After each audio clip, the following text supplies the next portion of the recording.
Hi, good day. This is Jonathan Myers, First Lieutenant Jonathan Myers with the Champaign Composite Squadron of the Civil Air Patrol. And today what we're going to do is do a walk around and give you a little bit of a taste of a virtual, basically a CAP orientation ride. So I've got my helper, Cadet Emma Myers, who's my videographer. And this is my personal airplane, so this isn't a CAP airplane, but we'll be using this since the CAP airplane is in Peoria. So this is a 1965 Beechcraft Bonanza. And as you'll see as we do the pre-flight, the tail's a little different than what you'll fly. This is a low wing instead of a high wing. So if you've gotten to this point, then that means that you've signed up for an O flight, that you have given the commander your weight. We need to know that in order to balance who sits where in the airplane. So if you can imagine, we have to balance ourselves on this wing. If we have too much weight forward, the nose always wants to go down. If we have too much weight backwards, the nose always wants to go up, and it can be very hard to control with too much weight in the back. And if we just have too much weight, it's really hard to get the airplane off the ground, or we may not be able to in certain conditions. So anyway, so if you've gotten to this point, we've got your weight. You're probably going to go with another cadet, so there'll be two of you flying together. You'll meet your pilot. And what he'll do or she'll do is they'll go around and they'll introduce themselves, talk a little bit about the different things you're going to do on the flight. If this is your very first orientation flight, there's a syllabus for that. And one of the things that they'll ask you to do is to do a walk around of the airplane. And so we have a checklist that we'll use for that. And basically what it does is this makes sure that the airplane is ready to fly and that we don't see anything going on this that would prevent us from flying. Remember that for safety purposes, if you see something unsafe or you feel like something unsafe, you can always say knock it off, okay? And here in a little bit we'll go on what it's like to actually pull the airplane out and some things to work with. But for now we're just going to do a pre-flight walk around just like we would with a normal orientation flight. So I've already been up in the cabin of the cockpit, and there I made sure that we had the parking brake set, took the control lock off so we can move the controls, got all the switches off. And then we go on to the right fuselage. So you call the body of the airplane the fuselage. And what I'm looking for here is to make sure that my package door component here is closed and latched, so that's not going to open in flight. I'm looking for any kind of dents, damage, deformation of the skin. Once I get here, there's a little button, and this is called a static vent. This is on the side of the airplane because this tells our altimeter how high we are. So we want to make sure that there's three little holes in here, that those are all clear. Okay, I don't see anything in there, so we keep going. Again, I'm just kind of feeling the airplane, seeing if I have anything that doesn't look right or seem right. Then I'm going to come to what's called the empennage, or the tail. And here, I'm going to be checking the control surfaces. Now this airplane has only two, and it has, instead of having a horizontal stabilizer and a vertical stabilizer, it has what we call rotorvators. And we have two control surfaces doing the work of all three. And what I'm doing here is, again, I'm checking to make sure that these are secure on the airplane. Then I'm going to check the movable parts. And I want to make sure that all of my attach points are strong, my trim tabs, my trim wires. If they move, I don't hear any excessive banging, clanking, or other ominous sounds. My tail cone gets secure, light's good. Back here to this one, again, I'm checking for attachment, checking my trim cables, checking my attachment points, making sure we have movement.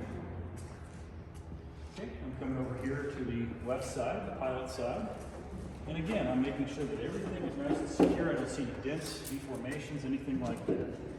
Now I'm back onto the left side of the fuselage, coming off of the empennage. I gotta flip my page. Okay, left fuselage. What I'm looking for again here is skin's okay. Here's another static button, so I have two of them on this airplane. So if something happens to one, I've got another one. Plus I've got an alternate one inside that I can always use. So to make sure that's free of any obstructions, all my antennas, my ELT antenna, navigation antenna, comm antennas on the bottom. This all looks good. Now I come to the left wing. This is called the trailing edge. Leading edge is up there. And back here we have these things that move called flaps, and they'll come down. And this is what lets us slow down, have a little bit steeper descent, lets the airplane stall at a slower airspeed, helps us for landing. So what I'm doing is I'm making sure these are secure. These aren't going anywhere. My attach points are good. You don't see anything there. Now, out here we have what's called an aileron, and this is what's going to make the airplane roll one way or the other. And the ailerons on each side of the wing move in opposite directions. So what I'm doing here is I'm making sure that they're attached. The attach points, the control mechanism is good and solid. It is. Okay, the attach points are good. Check the wing tip for any damage. Don't see any damage on it. My position light. So if you come around here, what you'll see is that the position light on the left-hand side of the airplane is red, kind of like a ship would be. So there's a lot of crossover in terminology between Navy vessels and aircraft. So we have a white light on the back, the way you would in a ship. We have a red light on the left-hand side, just the way you would in a ship. Okay, from here, I'm going to come down the wing, making sure there's no dents, deformations, anything that would cause me trouble. Then I come to this little button, and this button is called a stall warning horn. And if my wing gets too far up into the air, I'm taking too big of a bite of air and it doesn't want to fly anymore, this button will come up from the airflow, and it makes a loud beeping noise inside the airplane that tells me I'm very close to losing the lift out of this wing. I need to do something different, like lower the angle of attack. So I want to make sure that that's free and I can hear it clicking its contact right there. The next thing we come to is called the pitot tube, and I've got a cover on this. This is removed before flight.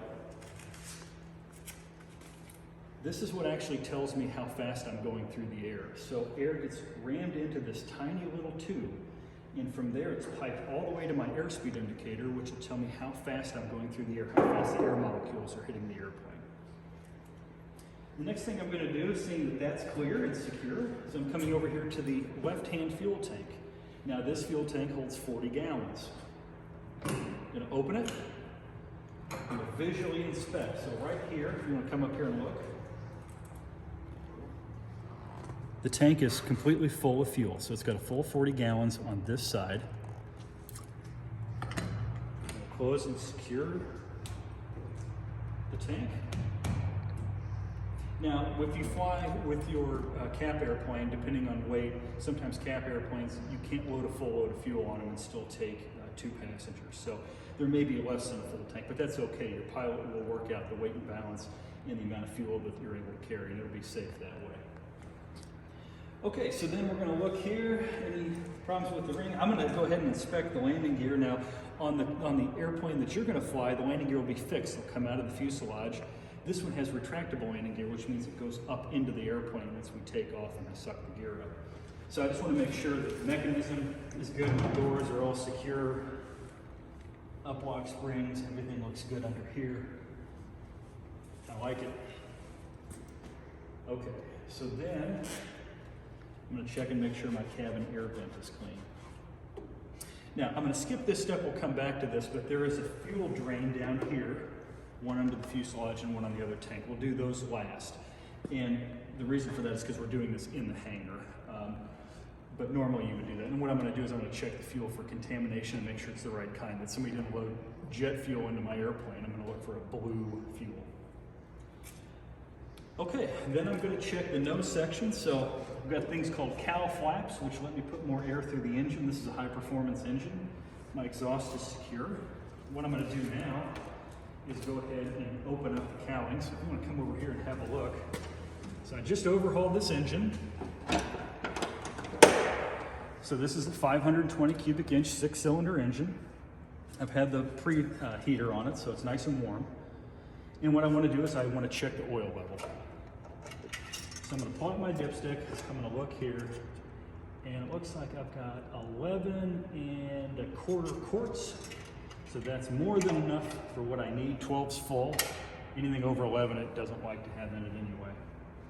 So I'll check just the general condition of the engine, make sure I don't see any oil leaks, anything, fuel leaks, stuff that would make me concerned. Everything's routed properly. All the cylinder hold down nuts and bolts are tight on this. Now your pilot will have already done this before he gets to you, but since this is a new flight for me today and I've already got this open, I'm going to have a look. Close this. I'll latch this down. 4 fasteners on this side. Okay, that side is secure.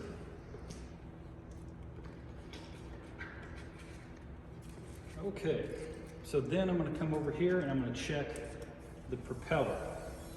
So what can happen is this propeller turns through the air. Sometimes little rocks and things can put nicks in them. And nicks are bad things in propellers because what it wants to do is break out part of the propeller blade, which we don't want, obviously. So what I'm going to do is I'm going to check and make sure that I don't feel any nicks or anything that would harm the propeller on here, because this thing goes through a lot of stress. I mean, you got 285 horses turning this at 2,700 RPM at takeoff, pulling a 3,300 pound airplane through the sky at 200 miles an hour. And so this takes a lot of stress. We want to really take care of our propeller. So I've got 3 blades. I'm going to feel them all, make sure, especially these leading edges, don't have any nicks on them. Okay, make sure my spinner's secure. I don't have any bird's nest or anything here in the cooling area of the engine. My alternator's secure. All my wires are tight. I like it. This is my top landing light. Let's put a new LED one in here, so can't check the filament on that. I just assume it works. And this is my air intake, so I'm checking my filter, make sure I don't have a bunch of bugs covering it or anything like that. That's clean and secure. My lower landing light, it looks good.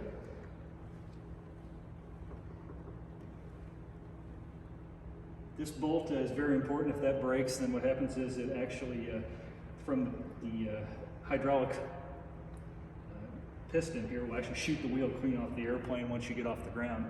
And then you're coming around without a front wheel. So there's a lot of emphasis put on this little bolt. Make sure it's a good cotter pin. Okay, don't see anything under that. I'm going to look up in here in my retraction mechanism. Make sure everything's secure. I like it. When your doors are clear, don't see any obvious signs of rubbing or anything bad happening. Cowl flap while I'm down here. Cowl flap looks good, exhaust looks good. Since I'm here, I'll look at this side of the engine too. Battery box, that's secure. All my new hoses on here. Don't see any leaks in the injectors. Spark plugs, we got plugs bottom and top. Ignition harnesses bottom and top because we have 2 magnetos. All my cylinder attached bolts are good. Okay, exhaust. Everything looks good and secure in there. So seeing that, I'll go ahead and close this side up.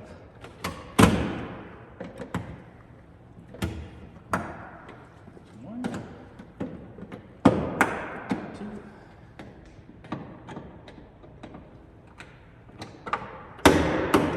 3, and 4. Okay, so that's all secure. Okay, just like we did with the other side, we're going to check the landing gear, check the air intake port. Again, I'll sump the fuel here in just a few minutes. Make sure the rest of the front of the wing looks good. I had my twin beach over here, so it leaked a little oil. That's what these rags are for. Okay, looks good. Top blocks, spring cable, looks good. Okay, now we'll come over here, look for fuel. Once again, we've got full fuel. So I got another 40 gallons in this side. 80 gallons total, 74 are usable. So that means there's 6 gallons, 3 on each side that can slosh around and not actually get to the engine. So we know that 74 gallons usable and full of fuel. Okay, again, I come here. Remember the position light, just like on a boat. On the right-hand side, on the starboard side, is green. All right, wingtip for damage. Don't see any. Sometimes you get what's called hanger rash. People putting the airplane in and that will bang the back end of either the wing or the aileron. Very expensive mistake. Okay, my right aileron, I'm making sure my attaching screws look good. Looks good here. That's the control mechanism. That's nice and tight. Don't hear any clanging or banging. Again, right hand flat. Looks good. And then as you can see, we're right back to where we started again. So we've walked around the entire airplane. We know that we're secure. We're gonna get ready to pull it out, and then we'll check the fuel once we get it pulled out. So with that, we'll catch you on the next video. Thanks.